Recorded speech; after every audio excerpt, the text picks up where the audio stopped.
So I think it's safe to say that the U.S. has officially lost the war in Iran, the war that we should have never started in the first place, just because of with the Straits of Hormuz being closed. Now, the U.S. they're saying that the U.S. is almost ran out of their oil reserves.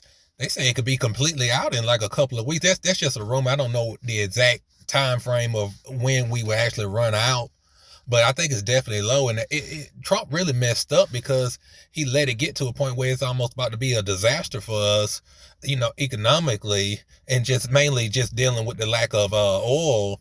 He should have stopped this war a long time ago, but he just pushed it to the brink. And there's nothing that can go on over there.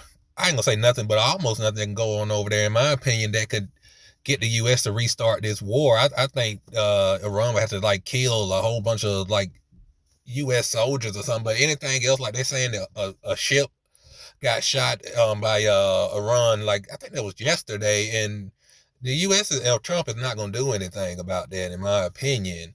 I think they're just going to kind of blow over that and just keep going towards peace because they know that they can't do anything right now because of the oil reserves, because Iran basically kind of just shut everything down pretty much with the Straits of Hormuz and just oil not being able to flow, not just oil, like fertilizer and things like that.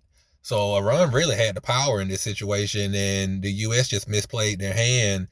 And they may have won militarily, but overall Iran won that war, and it really just made the U.S. look weak, to be honest. And I'd say one thing about this is Israel kind of played their cards incorrectly, and I think it's to the point now where the U.S. eventually just gonna have to cut ties with Israel, because Netanyahu was talking about a 10-year plan where Israel would kind of decouple themselves from the U.S. I think we need to speed that up. In my opinion, we need to do that right now.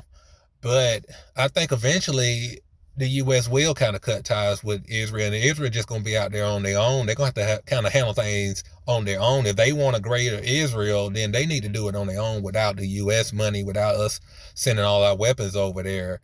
So I think it's definitely would be way more beneficial to not have an ally like Israel, who just drags us down and who's really just been dragging us down for decades, in my opinion. So we'll see how everything plays out. But trust me, this war, it's over because it has to be over. And Donald Trump failed.